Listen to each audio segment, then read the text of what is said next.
नमस्कार, मैं हूं सबिया और आप देख रहे हैं रफ्तार मीडिया। आगे आप मेरे साथ देखेंगे उत्तराखंड से जुड़ी तमाम छोटी बड़ी खबरें विस्तार से, लेकिन सबसे पहले नजर उत्तराखंड हेडलाइंस पर। अग्निपथ योजना के विरोध में प्रदेश भर में कांग्रेस का सत्याग्रह आंदोलन। केंद्र सरकार के खिलाफ लगाए नारे, योजना को बताया युवाओं के साथ बड़ा धोखा। कांवड़ यात्रा को लेकर इंटर स्टेट मीटिंग में चर्चा। इस बार यात्रा में 4 करोड़ कांवड़ियों के आने की उम्मीद। इंतजामों को लेकर तैयारियों में जुटा प्रशासन। रुड़की गैंगरेप मामले में आरोपी पर 10,000 का इनाम घोषित। मासूम और मां के साथ रेप के बाद फरार आरोपियों की तलाश। मामले में राजनीति भी हुई तेज। 1 जुलाई तक उत्तराखंड में भारी बारिश का अलर्ट। पूर्वानुमान के बाद आपदा प्रबंधन भी मुस्तैद। मौसम से जुड़ी हर गतिविधि पर नजर।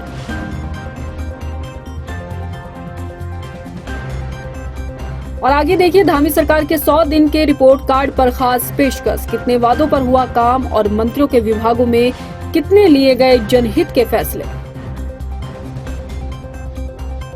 धामी सरकार 2.0 30 जून को अपने कार्यकाल के 100 दिन पूरे करने जा रही है।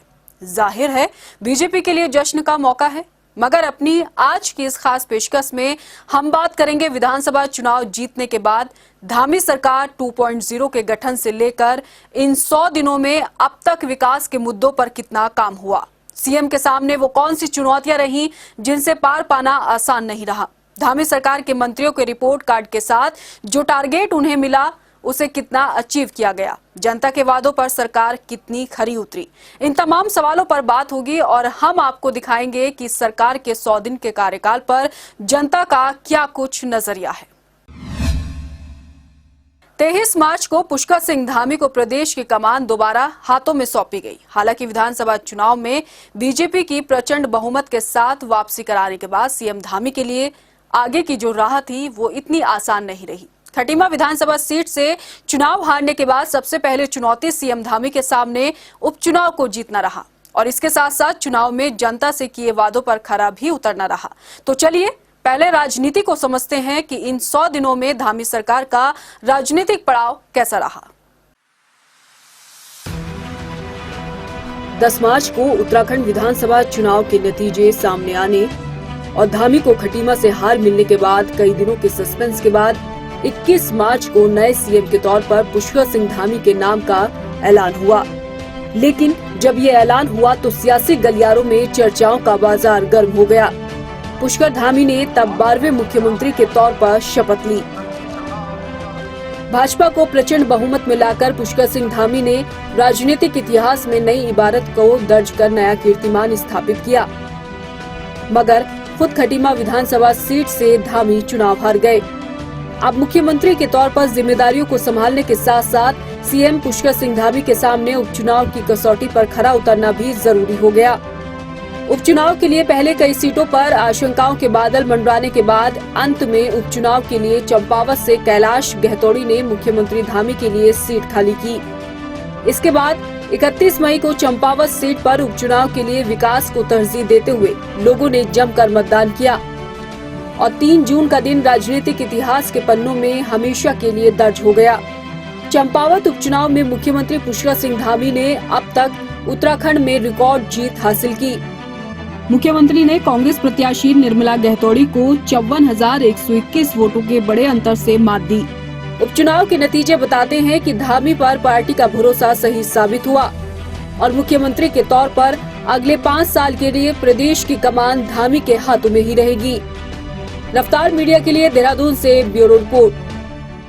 मुख्यमंत्री की जिम्मेदारी संभालते हुए पुष्कर सिंह धामी को 100 दिन पूरे हो चले हैं और इन 100 दिनों में सीएम पुष्कर सिंह धामी ने अपनी सरकार की बदली हुई छवि जनता के समक्ष रखी है। तो चुनावी एजेंडे में शामिल कई वादों को भी धामी सरकार ने पूरा किया है। धामी सरकार ने अपने 100 दिन के कार्यकाल में जनहित में क्या कुछ बड़े फैसले लिए हैं, चलिए ये भी आप देख लीजिए।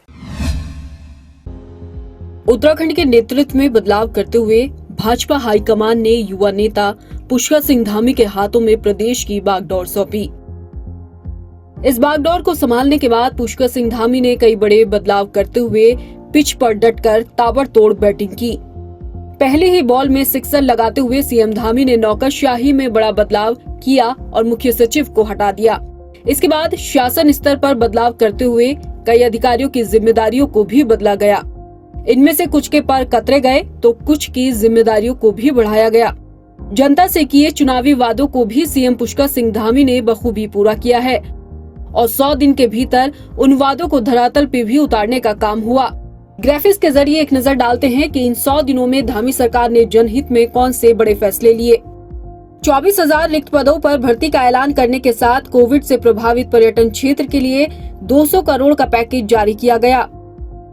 चिकित्सा क्षेत्र के लिए 205 करोड़ का पैकेज देने के अलावा महिला सशक्तिकरण की दिशा में सीएम धामी ने महालक्ष्मी योजना की शुरुआत की। कोविड के चलते प्रभावित परीक्षा में आयु सीमा में 1 साल की छूट दी गई। सीएम धामी के बड़े फैसलों में शुमार यूनिफॉर्म सिविल कोड का मसला खासा सुर्खियों में बना रहा। यूनिफॉर्म सिविल कोड पर पुष्कर धामी सरकार ने 5 लोगों की ड्राफ्टिंग कमेटी गठित कर दी है। उत्तराखंड यूनिफॉर्म सिविल कोड पर काम करने वाला पहला राज्य बन गया है। भू कानून की उठ रही मांग के मद्देनजर अध्ययन के लिए समिति का गठन किया गया। प्रदेश में डेमोग्राफिक परिवर्तन के मद्देनजर सभी जिलों में जांच। बेरोजगारों से भर्ती परीक्षा में आवेदन शुल्क पर धामी सरकार ने मार्च 2022 तक कोई आवेदन शुल्क नहीं लिया। मलिन बस्तियों को अतिक्रमण की कार्रवाई से बचाने के लिए राहत की समय सीमा बढ़ाई गई। बीपीएल परिवारों की महिलाओं को साल में 3 निःशुल्क सिलेंडर देने पर मुहर। भ्रष्टाचार पर रोक लगाने के लिए भ्रष्टाचार मुक्त ऐप जारी कर 1064 टोल फ्री नंबर की शुरुआत। शिक्षा मित्रों के मानदेय में 5,000 रुपए का इजाफा भी धामी सरकार ने किया है। इन 100 दिनों में धामी सरकार ने आम जनहित के साथ नौकरशाही में बड़े फेरबदल कर साफ संकेत दे दिए हैं कि सरकार की प्राथमिकता जनहित में काम करने के साथ साथ प्रदेश के विकास कार्यों को आगे बढ़ाने पर भी है और इसमें किसी तरह की कोई कोताही बर्दाश्त नहीं होगी।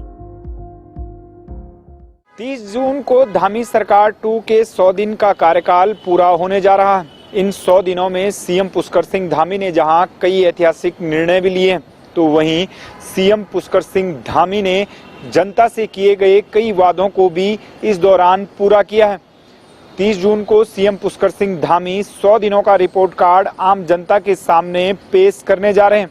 वहीं 100 दिन के कामकाज के बाद आगे क्या कुछ रोड मैप उनका प्रदेश के विकास को लेकर होगा, ये भी वो आम जनता से साझा करने वाले हैं। कैमरा पर्सन सुशांत के साथ मनीष जंगवाल, रफ्तार मीडिया, देहरादून। धामी सरकार 2.0 का 100 दिन का ये कार्यकाल भ्रष्टाचारियों पर नकेल कसने के लिए भी याद किया जाएगा। भ्रष्ट अधिकारियों पर तुरंत एक्शन लेकर तख्ता पलट करने वाले सीएम धामी ने जनता के बीच 0 टॉलरेंस का संदेश पहुंचाया है। यही नहीं, 100 दिन के लिए पहले से तय मंत्रियों का रोड मैप कैसा रहा और क्या सभी मंत्री अपना टारगेट पूरा कर पाए हैं, ये सवाल भी बड़ा हो जाता है। नौकरशाही का ढर्रा सुधारने के लिए कई दफा हिदायत देने पर जब इस पर अमल होता नहीं दिखा तो खुद सीएम धामी को मैदान में उतरना पड़ा।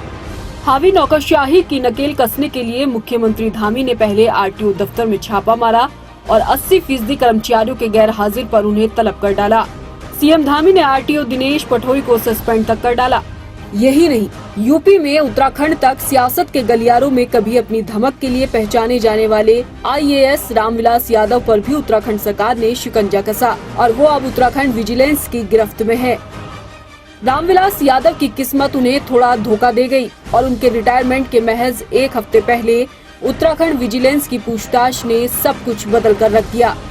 रिटायरमेंट के 1 हफ्ते पहले उन्हें सस्पेंड कर धामी सरकार ने ये संदेश देने की कोशिश की है कि पीछा छोड़ा नहीं जाएगा।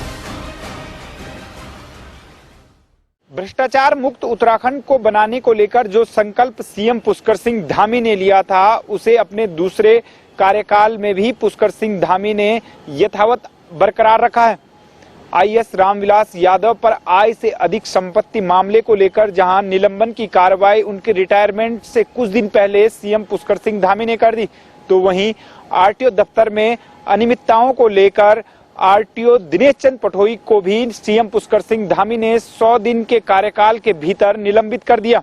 ऐसे में प्रदेश की जनता को बड़ी उम्मीदें सीएम पुष्कर सिंह धामी से हैं कि जो भ्रष्ट अधिकारी उत्तराखंड में हैं उन पर सीएम पुष्कर सिंह धामी इसी तरीके से कार्रवाई करते हुए नजर आएंगे, ताकि भ्रष्टाचार मुक्त का जो सपना सीएम पुष्कर सिंह धामी ने आम जनता को दिखाया है वह पूरा हो सके।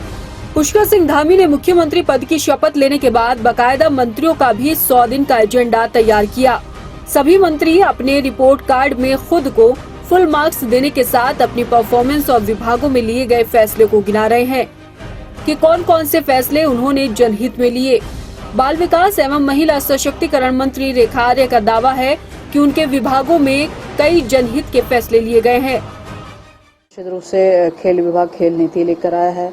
यदि मैं अपने अन्य विभागों की बात करती हूं तो महिलाओं के लिए जो सबसे कमजोर वर्ग है, आर्थिक रूप से कमजोर वर्ग है, चाहे वो अंत्योदय परिवार है, चाहे वो हमारे PHH कार्ड धारक है, उनके लिए जो है मुफ्त में साल में 3 गैस सिलेंडर जो है वो रिफिल कराने का शासनादेश वो जारी किया जा चुका है।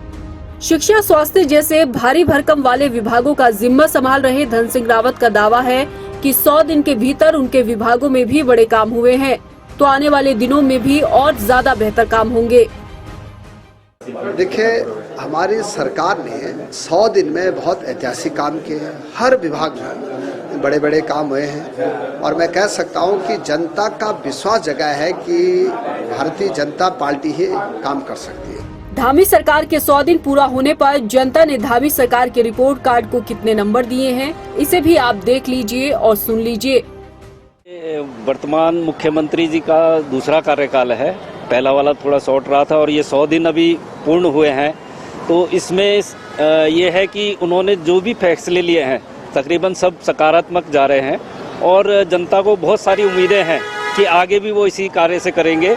और सबसे पहले प्रदेश की कानूनी व्यवस्था, प्रदेश में रोजगार की व्यवस्था और जो उन्होंने कार्य किया अभी तक, जो ये पर्यावरण मित्रों का मानदेय बढ़ाया है और हमारे ये कॉमन सिविल कोड का जो ये मसौदा अभी तैयार कर रहे हैं, वो बहुत ही सराहनीय कार्य है। धामी सरकार ने 100 दिन के कार्यकाल में आम जनता के हित से जुड़े फैसले लिए हैं, तो नौकरशाही का ढर्रा सुधारने का भी काम किया है।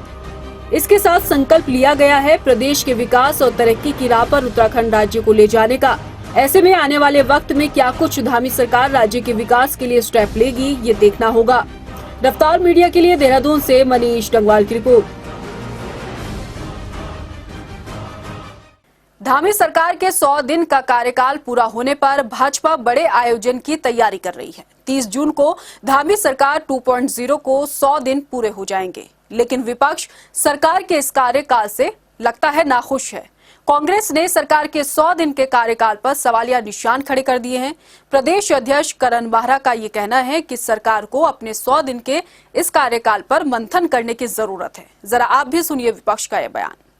पूरी तरीके से फेल है। चारधाम यात्रा में जो रिजल्ट्स आए हैं उनसे साफ हो गया कि क्या सरकार कर रही है, क्या करने वाली है, और बजट ने भी दिखा दिया है। अंतरिम सरकार से लेकर अभी तक 2017 तक 35,000 करोड़ का लोन आया, जिसमें सिडकुल बना, जिसमें बड़े बड़े पुल बने, जिसमें बड़े बड़े फ्लाईओवर बने और कई संस्थानों को उत्तराखंड में बनाया गया। और 2017 से जब बीजेपी की सरकार आई और 2022 तक 70,000 करोड़ रुपए का लोन लिया और जमीन में कुछ भी दिखाई नहीं दे रहा है। तो ये साबित करता है कि सरकार पूरी तरीके से फेल है। तो आज की खास पेशकश में इतना ही। उत्तराखंड की बाकी खबरें आप देखिए हमारी सहयोगी रक्षंदा खान के साथ।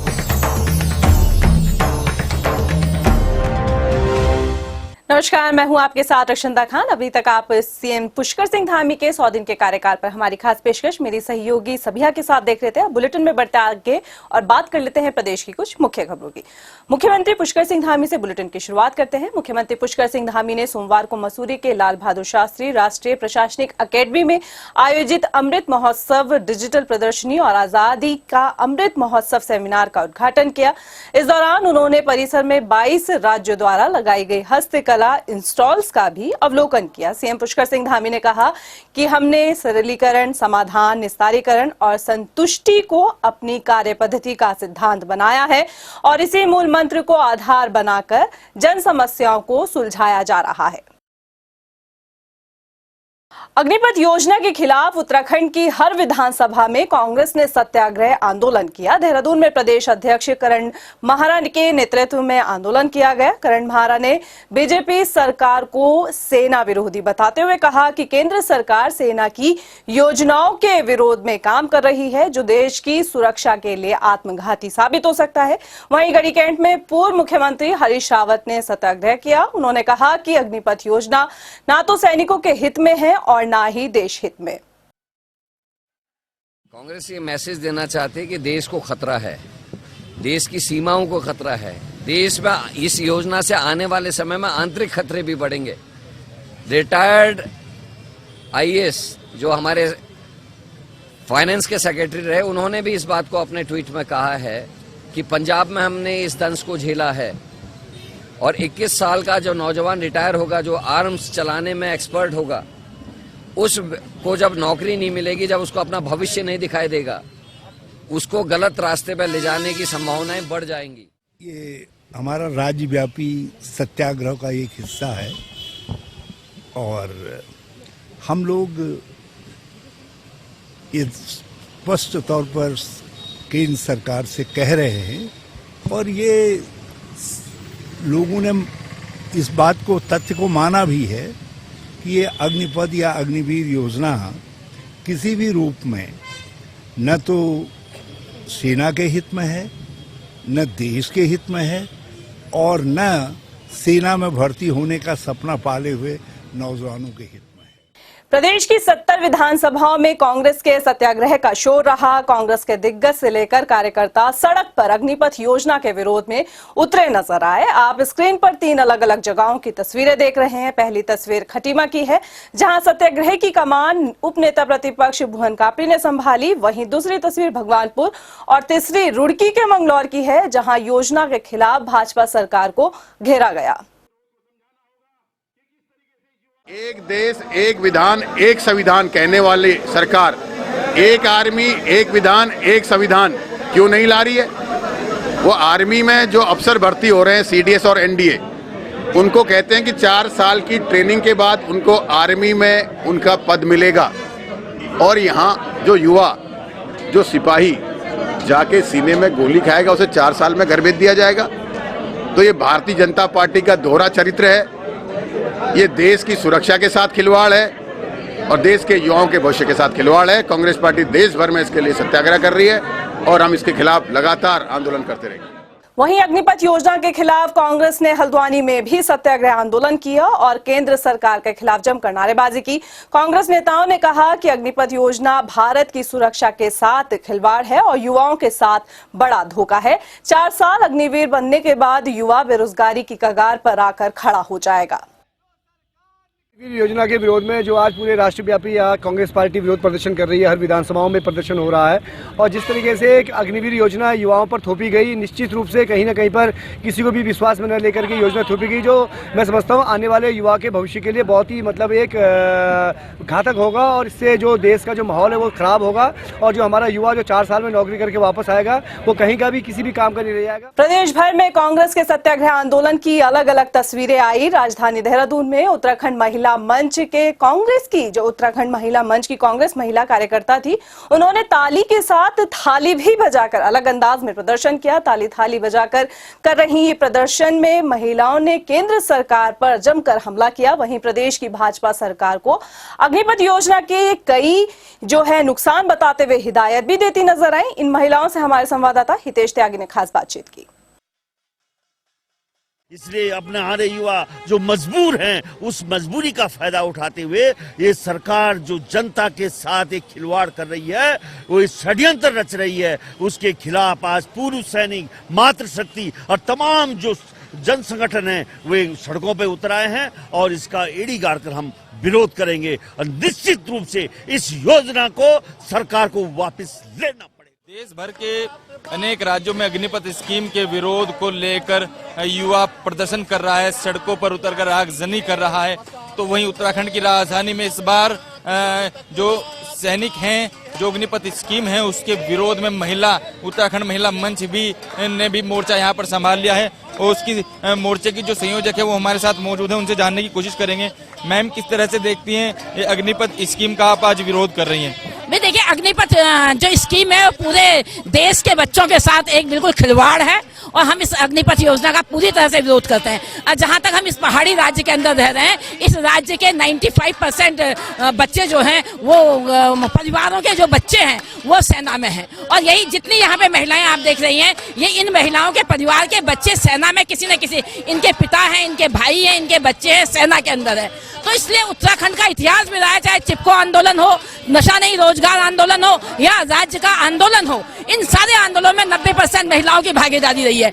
और जब इस तरह की योजनाएं पहाड़ के अंदर आती हैं, उसका विरोध भी महिलाएं अपने तरीके से करती हैं। और आप देख रहे हैं आज महिलाएं थाली बजाकर अपना विरोध दर्ज कर रही हैं। और हमारा जो मांग है, उत्तराखंड महिला मंच की जो मांग है, हम राज्य सरकार से ये मांग करते हैं, धामी सरकार से ये मांग करते हैं कि तत्काल विधानसभा से प्रस्ताव पारित करके केंद्र सरकार को, मोदी सरकार को भेजा जाए कि इस तरह की योजना को उत्तराखंड बिल्कुल बर्दाश्त नहीं करेगा। उत्तराखंड में हम इस तरह की योजनाएं नहीं चाहते। दूसरी मांग हमारी ये है कि राज्य सरकार ये भी सुनिश्चित करे कि उत्तराखंड के अंदर जितनी भी नौकरियां होंगी, जितनी भी सर्विसें होंगी, वो पूर्णकालिक होंगी और यहाँ तक कि उनमें पेंशन भी दी जाएगी। ये योजनाएं लाई जाए, ये हमारा मानना। उत्तराखंड महिला मंच यहाँ पर सरकार का विरोध कर रही है, अग्निपथ स्कीम का विरोध कर रही है। अब देखना यह है कि क्या केंद्र सरकार इन महिलाओं को लेकर और क्या इन बच्चों के जो अग्निपथ स्कीम के लिए लागू की गई, क्या उसको लेकर बड़े बदलाव किए जाते हैं। कैमरा पर्सन अरविंद के साथ हितेश त्यागी, रफ्तार मीडिया, देहरादून। वहीं कांग्रेस के सत्याग्रह पर बीजेपी ने भी पलटवार किया। बीजेपी के वरिष्ठ नेता और पूर्व विधायक महेंद्र भट्ट ने कहा कि विपक्ष पहले नौकरियां देने की बात कर रही होती है और जब सरकार कोई नीति बनाती है तो उसका विरोध जमकर किया जाता है। ये विपक्ष का स्वभाव बन चुका है, हर योजना का विरोध करना। और साथ ही उन्होंने कहा कि विपक्ष युवाओं को भड़काने का काम कर रही है। देखिए, विपक्ष को तो हर बात का विरोध करना है। नौकरी लाओ, पहले तो कहते नौकरी लाओ, नौकरी दो, नौकरी दो। अब सरकार को नीति बना रही है। आखिर जितने लोग ले 25% सीधे सेवा में जाएंगे ना, उसके साथ राज्य सरकार उनको नौकरी देने की बात कर रही है। केंद्र की जो एजेंसियां हैं जिनके माध्यम से नियुक्तियां होंगी, उन पर उनको प्राथमिकता दी जाएगी। ये जब निर्णय होते हैं तो उससे कांग्रेस का बौखलाना स्वाभाविक है, इसलिए वो आंदोलन कर रहे हैं। देहरादून में शिक्षा विभाग की ओर से 1 और 2 जुलाई को चिंतन शिविर का जो है वो आयोजन किया जा रहा है, जिसमें मुख्यमंत्री पुष्कर सिंह धामी भी शामिल होंगे। वहीं शिक्षा मंत्री धन सिंह रावत भी चिंतन शिविर में मौजूद रहेंगे। चिंतन शिविर का मुख्य उद्देश्य उत्तराखंड में शिक्षा की गुणवत्ता को बेहतर करना है और इसके साथ ही सीएम पुष्कर सिंह धामी आंगनबाड़ी के तहत 3 साल से 5 साल के बच्चों के लिए पुस्तकों का विमोचन भी करेंगे। हमारा चिंतन शिविर लग रहा है सभी अधिकारियों का, तो उसी में जो है इसका जो है विमोचन, किताबों का विमोचन किया जाएगा। क्योंकि स्कूल हमारे 6 तारीख से खुल रहे हैं, तो आंगनबाड़ी केंद्रों में जो संचालित होगा वो 6 तारीख से होगा। और क्योंकि इसमें क्योंकि अभी तक जो आंगनबाड़ी केंद्र हैं उनका न्यूट्रिशन का ज़्यादा पार्ट था, और अब जो उसमें हम लोग पढ़ाई का जो पार्ट आ रहा है, पेडागोजिकली जो सपोर्ट है, वो उसमें जो है टीचर्स उनको देंगे। इसीलिए फर्स्ट फेज में हमने जो है उन्हीं आंगनबाड़ी केंद्रों को लिया है जो हमारे स्कूलों में ही को-लोकेटेड है। प्रदेश में समग्र शिक्षा अभियान के तहत बीआरपी और सीआरपी के पदों को भरने के लिए नई प्रक्रिया जो है वो अपनाई जा सकती है। समग्र शिक्षा अभियान के निदेशक बंसीधर तिवारी ने इसके लिए प्रदेश में शिक्षकों, छात्रों के साथ ज्ञानी और आम जनता से सुझाव मांगे हैं। सुझाव में ये बताना होगा कि शिक्षकों को छोड़कर क्या आउटसोर्स से बीआरपी और सीआरपी के पदों को भरा जा सकता है। बता दें कि सुझाव 5 जुलाई तक दिए जा सकते हैं। उसको लेकर के हमने एक अपील की हुई है कि इसमें कोई भी हो, हमारे शिक्षा विभाग के शिक्षक हैं, प्रधानाचार्य हैं या आम जनता भी है, कोई भी हो, उसमें अपने सुझाव दे सकते हैं कि हम जो बीआरपी और सीआरपी के रिसोर्स पर्सन हमारे होंगे वो हम अपने विभाग के रखें या हम उसको आउटसोर्स करें। अगर हम आउटसोर्स करते हैं तो उसके मानक हम वही रखेंगे जो हमारे प्रवक्ता के होते हैं और उनकी, ताकि जो बेहतर है हमारी शिक्षा उसको हम बेहतर कर सकें। उत्तराखंड शिक्षा विभाग में एलटी से प्रवक्ता पदों पर प्रमोशन न होने को लेकर शिक्षकों ने नाराजगी दिखाई है और ये नाराजगी अब बढ़ती भी जा रही है। ग्रीष्मकालीन अवकाश होने के चलते अब शिक्षक शिक्षा निर्देशालय में प्रमोशन किए जाने की मांग को लेकर धरने पर बैठ गए। उत्तराखंड अधिकारी कार्मिक शिक्षक महासंघ ने शिक्षकों को समर्थन दिया। महासंघ के अध्यक्ष दीपक जोशी ने कहा कि शिक्षा निर्देशालय पहुंचकर वो शिक्षकों के प्रमोशन दिए जाने की मांग को लेकर सरकार से बात करेंगे, साथ ही मांग पूरी न होने पर आंदोलन की चेतावनी दी गई है। एक तरफ हमारे आदरणीय शिक्षकगण अध्यापन में तमाम हमारे इस शिक्षा जगत को अपने उससे शिक्षा प्रदान कराते हैं, वहीं उनको ACR का रोना, और जब ACR बड़ी मुश्किल से कर दी जाती है तो उसके बाद 6 महीने तक DPC ना हो पाना, ये बड़े दुर्भाग्यपूर्ण स्थिति है। और हम जान रहे हैं कि आचार संहिता से पहले हम लोगों ने ये बड़ी मुश्किल से सचिवालय से 2269 पदों का एक अध्याचन भेजा था प्रमोशन का। तत्काल उस पर DPC हो जानी चाहिए थी, लेकिन 3 महीने तक ये घुमाया गया मामला, और उसके बाद कोर्ट केस के नाम पर इसको घुमाया जा रहा है। तो हमने तत्कालीन शिक्षा मंत्री जिसे 4 दौरे की वार्ता कर लिया, जिसमें उन्होंने उनसे कहा, निवेदन किया कि शिक्षक जो है LT संवर्ग का जो मूल संवर्ग है, जो सबसे ज्यादा कार्य करता है शिक्षा विभाग में, जो माध्यमिक में भी करता है और PGT और TGT दोनों का कार्य करता है, उस संवर्ग में सबसे ज्यादा पदोन्नतियां होनी चाहिए, वहां नहीं हो रही हैं। और जो कि वो पदोन्नतियां होंगी तो छात्रों के लिए जरूर लाभदायक होगा, क्योंकि छात्रों के लिए अध्यापक चाहिए। जैसे चयनित आयोग करता है वो प्रवक्ता देता है, तो क्यों देता है? क्योंकि वहाँ अध्यापक चाहिए, वो पढ़ाएंगे। तो हमने उनसे कहा कि ये करिए। हमने कहा अगर 90 दिन का समय है, आप उसको 90 दिन में ना करके 60 दिन में, 65 दिन में, आज 68वां दिन है, तो हमको बाध्य कर दिया आंदोलन करने के लिए। उत्तराखंड में 14 जुलाई से शुरू हो रही कांवड़ यात्रा की तैयारियों को लेकर देहरादून पुलिस मुख्यालय में DGP अशोक कुमार की अध्यक्षता में इंटर स्टेट कोऑर्डिनेशन की जो बैठक की गई, उसमें यूपी, दिल्ली, हरियाणा, हिमाचल, राजस्थान, चंडीगढ़ के पुलिस अधिकारी जो है वो शामिल हुए। बैठक में यात्रा को सकुशल बनाने पर चर्चा हुई। साथ ही बताया गया कि कांवड़ यात्रा को ऐतिहासिक बनाया जाएगा। इसमें शिव भक्तों के स्वागत में कोई कमी नहीं होगी। श्रद्धालुओं की हर सुविधा का भी ख्याल रखा जाएगा। DGP अशोक कुमार ने कहा कि पुलिस प्रशासन कांवड़ियों से अपील करता है कि जो भी कांवड़ यात्रा पर आ रहे हैं वो शांतिपूर्ण तरीके से आए और बिना हुड़दंग मचाए हरिद्वार से जल भरकर वापस लौटे। साथ ही कहा कि इस कांवड़ यात्रा में करीब 10,000 पुलिसकर्मी और होमगार्ड की तैनाती की जाएगी। आज हमने इंटर स्टेट बैठक की है कांवड़ मेला के प्रबंधन को लेकर 2022 की, और कई जगह की STF एजेंसीज भी जुड़ी, पंजाब, हरियाणा, राजस्थान, दिल्ली, यूपी, हिमाचल, ये सब से हम लोगों ने कोऑर्डिनेशन किया है। RPF और बाकी भी संस्थाओं के अधिकारी जुड़े। कैसे श्रद्धालुओं को शांतिपूर्वक आकर के बिहेव करना चाहिए, जिससे कि तीर्थ की मर्यादा भी बनी रहे और उनकी तीर्थ यात्रा भी अच्छे से हो जाए। इसके लिए भी हम अपील करेंगे सबसे, और पूरा प्रयास होगा हमारा कि कांवड़ मेला 2022 पूरी तरह से सकुशल संपन्न हो। फिलहाल के लिए इस बुलेटिन में इतना ही। मुझे दे इजाजत, लेकिन चलते चलते नजर डाल लेते हैं हेडलाइंस पर। नमस्कार। अग्निपथ योजना के विरोध में प्रदेश भर में कांग्रेस का सत्याग्रह आंदोलन। केंद्र सरकार के खिलाफ लगाए नारे। योजना को बताया युवाओं के साथ बड़ा धोखा। कांवड़ यात्रा को लेकर इंटर स्टेट मीटिंग में चर्चा। इस बार यात्रा में 4 करोड़ कांवड़ियों के आने की उम्मीद। इंतजामों को लेकर तैयारियों में जुटा प्रशासन।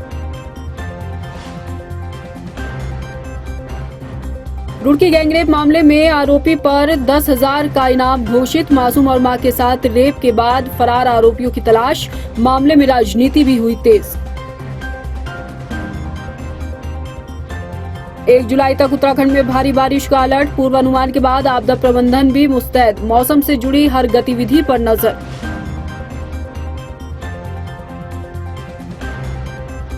और आगे देखिए धामी सरकार के 100 दिन के रिपोर्ट कार्ड पर खास पेशकश। कितने वादों पर हुआ काम और मंत्रियों के विभागों में कितने लिए गए जनहित के फैसले।